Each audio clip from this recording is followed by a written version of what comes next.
guys, welcome back to my channel. My name is Ebun. It's your first time seeing my face, you are welcome. Where have you been? Make sure you subscribe before you leave.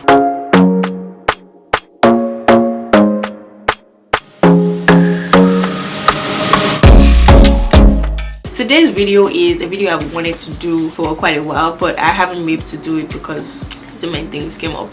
But just to help new immigrants, or if you know you're students, basically you're a new immigrant coming to Canada, whether permanent residency or you as a student have cases that apply to both. So just basically things that you should do, or the first set of tasks that you should accomplish by the time you land here in Canada. So if it's something you're interested in watching, subscribe and stay tuned. So the very first one obviously is to obtain your study permit or your PR card. I know for a fact that they don't usually give the permanent resident card immediately, like at the airport before you leave, but they usually ask for like an address where they can mail it to you at. So just make sure you don't leave the airport until you give that address. For students, you can get your study permits at the airport, and you should get your study permit at the airport. So make sure you don't leave without getting that study permit, literally, because that's like your status right there. So you have to get your study permit.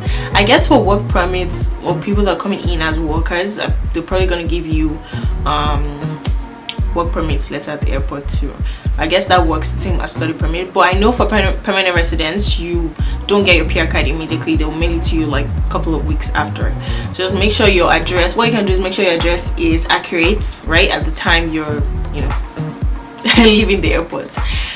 So yeah, that's the first thing. Get your study permit, work permit, and or permanent resident. Well, register, put your address for the permanent resident card. The next thing is to apply for a social insurance number. Literally, that's very, very important, because without that, you can't do anything. You can't get a job, right? Even in schools, they ask for your SIN, right? So it's literally what ties you to Canada. So with your social insurance number, they can literally track everything, your income and everything. It's a very, very important number that you should make sure you apply for. It's free. You don't have to pay for it. You can do it on the website. I'll put the link somewhere here. Right now I don't remember, but I know I just registered on the website. Put your address, answer, fill in some details about yourself and your study permits. Well, in my case it was study permits, when it's expiring and all of that stuff. And then they mailed my paper to me, actually, but that was during the pandemic. I think right now you can actually walk in, but I know that sometimes there can be crazy queue, so just prepare your mind. I feel like you should just try to go early, or you can just register online and then they send it to you in a mail. It's just a paper that has the SIN number. It's nothing serious. It's not a card. It's just a paper, like a printed paper that has your information. At least that's what I got. I don't know if it's different from like walking in, but you can go to any government of Canada stuff and just walk in there, register. I guess you should get it immediately. I don't know if you get it immediately or they'll mail it to you. I'm not sure about that, but I did mine from home. I just went to the website and they sent it to me. So it's very, very important, and you can always renew. Like if I came in with my study permits, right? I applied for my SIN. I got it when I extended my study permit, or when I got like a work permit, I applied to renew it, right? Because the social insurance number expires when your document expires. So when your study permit expires, that's when your social insurance number is going to expire. So when you get a work permit, you have to renew it. It's at no cost. It's just you filling the same information, but this time you're putting the work permit expiry date and all of that stuff.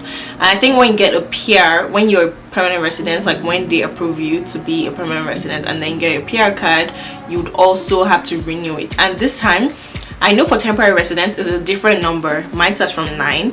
I think for permanent residents or citizens it's another number. So with our temporary, you have a separate number. If you're a PR person or citizen, you have a separate number. So make sure you get a social insurance number, because it's the key to everything. And also don't disclose that number to just anybody, right? Because it's like confidential. It's important.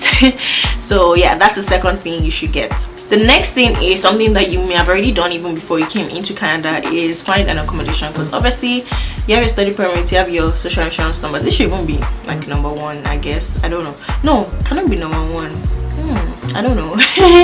But you should like have provision for, you know, have catered for how you're going to, where you're going to lay your head at after you in the night. Basically, you have to have accommodation, you know, where you're going to sleep, you know, and do your stuff. So either if it's an Airbnb, if it's like you staying with family, if you're staying with a friend, if you're staying in school, like on campus, you know, just make sure you have that arranged at least for short term. And then after a while you can start thinking of, you know, renting your apartment, or, you know, buying a house or something. So just for a short period of time, make sure you're actually covered so you can focus on getting your goals and doing what you should do. So accommodation is very important because you don't want to sleep on the streets, do you? So that's the next thing I would say. Number 4 is basically just settle in school, register for classes, right? Update your address. If you moved, you know, let them know your address. For permanent residents, I would say just settle in and then start looking for a job, or just, you know, make sure you're settled, because if you're not settled, you cannot achieve or accomplish anything. Even for students, you know, you can settle in and start looking for jobs. You can look for jobs on campus. It's better now because like the pandemic is it's almost over, so, you know, jobs are open. In my time, the schools weren't really open, so I couldn't even get jobs on campus because nobody's there. But yeah, you know, look for jobs, settle in, you know, network, make friends, just make sure you're settled. So that's what I'll say, because once you're settled, once you're calm, you can actually concentrate on what you need to do. So for number 5, the next thing I'll say is buy a bus pass, like get a bus pass. I can't speak for other provinces because I haven't lived there. I can only speak for Ontario, and I know Ontario has like what they call Presto card. So it's just the card. I'll try to get a picture and insert that here. So just a card which like you recharge, or then you load with like a certain amount of money that you like. Sometimes if you know, like you know, some people do it like monthly, like they load like say $100 for a month, and then it's just a card that you always tap at like a bus station, like when you're getting on a bus or like on a train. So, you know, you just tap it, and it's more affordable, like probably $6 depending on where you're going actually. So it's better for you to use than if, you know, always trying to get Uber. You want to save as much coins as you can because obviously you're just getting into the country. So I'll say get a bus pass. Presto card, it's actually not expensive. I got mine for free from my school. I don't know if that's like for all schools. Like when I came here as a student, they sent that to me in the mail, so I got that from my school. But I don't think even getting a card is expensive. It might even be free. I'm not sure about that yet, but yeah, it's something that you should look into to get, right? So instead of using Uber for your transportation, especially if you're going for classes or you're going to work, you know, it's just easy. Just tap, load your card, tap and go. But try not to spend as much money on like Ubers and stuff like that. Or even if you're going to like the mall or stores and things like that. But I'll also say when you're trying to get an accommodation, because you're new in country, get one that is central to things around you. So central to where you can get groceries, from where you can pick up stuff, like if you can even get like walking distance, it's good, so you don't spend money on like transportation or, you know, stressing yourself trying to find somewhere. So just make sure you get an accommodation where it's central to stuff that you always need, right? For number 6, I'll say apply for a health card. Some schools actually cover like health, like they do like health coverage. I know my school did for, you know, for the year that I was with them, for like based on how long you're enrolled in the school, so they do that. But once you're done being a student, it expires. But for like permanent residents, I would say like get a health card. I know Ontario has OHIP, OHIP, but I think BC too has one. I don't remember the name, but I'm sure those two provinces, I think they have like a 3 months waiting, where when you get into the countries, after 3 months that the coverage begins to like count basically. So God forbid if you do fall ill within those 3 months, you're gonna bear the cost of things like that. But I'll say getting a health card is very important, because you never know. You want to make sure you're covered, you know, things like going to the hospital, just so you're not paying out of pocket. So just try to get a health card. It's very necessary. If you're a student, reach out to your school. They probably have a coverage for you. If they already didn't reach out to you, they should. And then if you're a permanent resident, just like Service Ontario or Service, well, I said Service Ontario because Ontario, like Service Canada or something. Well, I don't know if that's where it is, but I don't know. But I'm sure if you're in Ontario, just check OHIP, or I don't remember the names of the other provinces. But do your research and make sure you're covered, yourself, your family, and everybody. The next one gets a bank account, right? All the money that you brought from the country you're coming from, Nigeria, wherever you're coming from, you have to put it in a bank. You don't want to be holding cash up and down. And for banks, I'll say get certain banks that some banks have like what do I say, like special packages for newcomers in Canada, right? So some can give you no monthly fees for a whole year, especially for students, probably like no monthly fees for a whole year.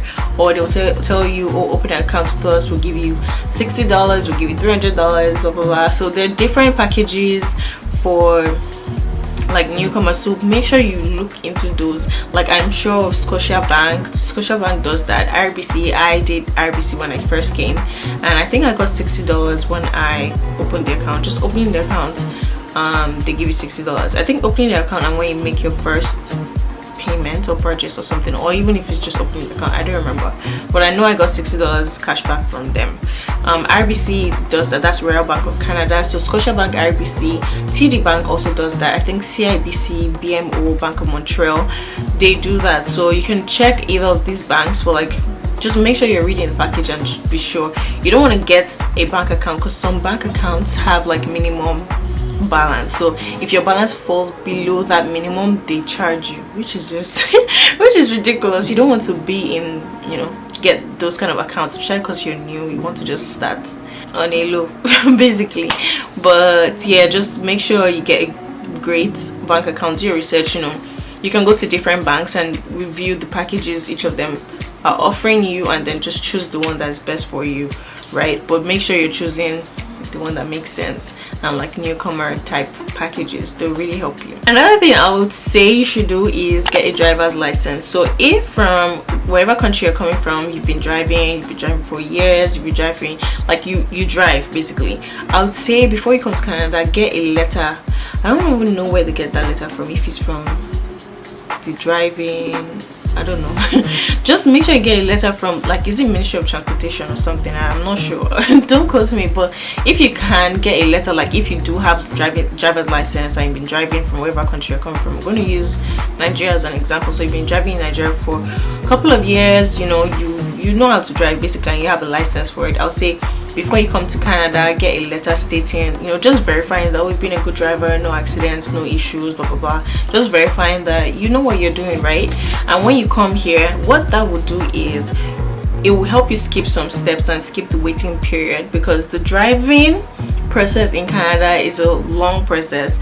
I wish I started mine earlier. I was just lazy. I was just like plus it was almost during the pandemic time anyway. Where am I going to? I was like, I'm not even stressing about that. So the first level is G1, and that's a written test. I think I'm probably going to do a video on like driving stages or steps in Canada. So there's a written test that you have to do first of all, and once you get that G1, or once you pass the written test, you have to wait. If you have no experience, you have to wait like at least 8 months before you can take the G2, and the G2 is the road test. So if you do have that letter, of course you do the written test, but you can also do the road test like literally almost immediately. So you don't have to wait like 8 months and stuff like that. So if like you're a permanent resident and you're ready to get a car, it will just help you skip the steps. And I think when you come here, I think you can use your current driver's license for a couple of months, maybe like 2 months or 3 months, right? Because I know some visitors come here and then they just rent a car and drive, right?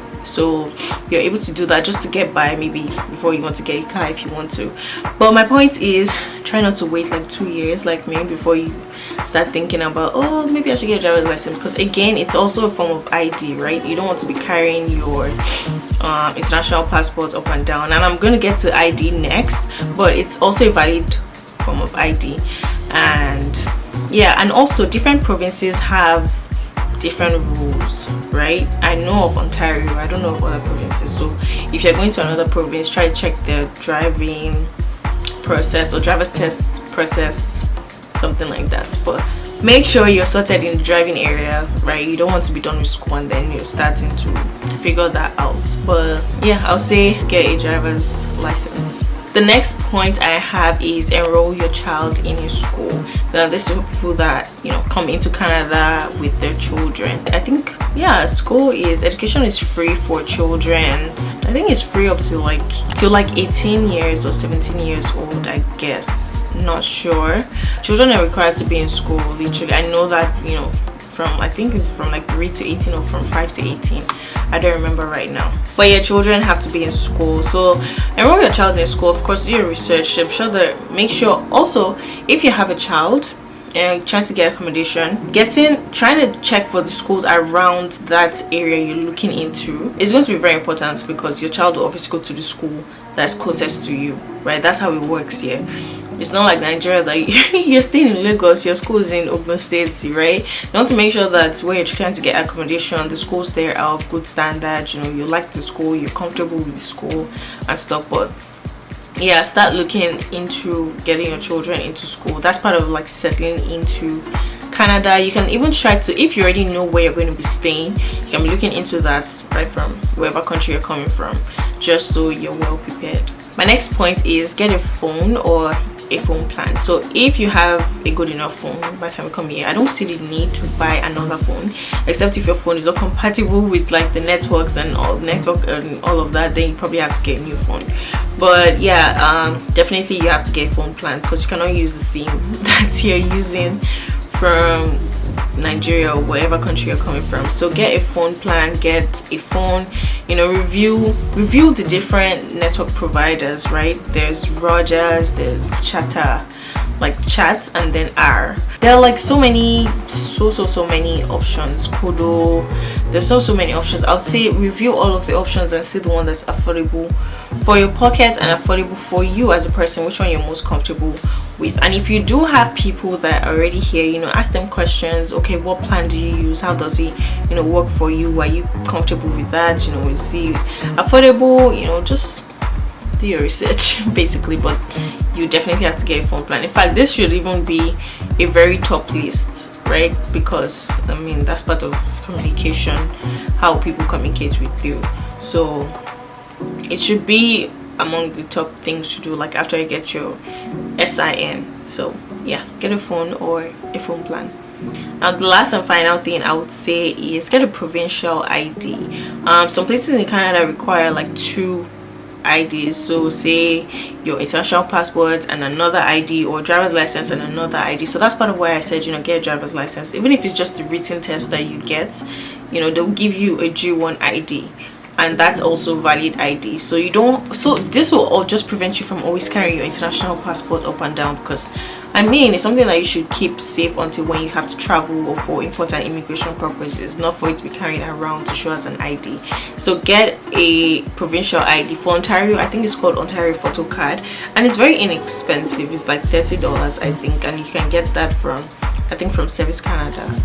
I might not be correct, but you can easily get that. Just Google Ontario Photo Card. It's $30. So that's also a valid form of ID, because especially because you're a new immigrant in Canada, you will always be asked to provide ID. I think if you want to open a bank account, you have to show them proof of ID, you know, things like that. So you just want to get an extra type of ID. That's all I had for this video. I hope it was very helpful. If you have any questions, please leave them in the comment section down below, and subscribe if you haven't subscribed to my channel. If you have video suggestions, let me know. I'll be sure to try my best to record that for you.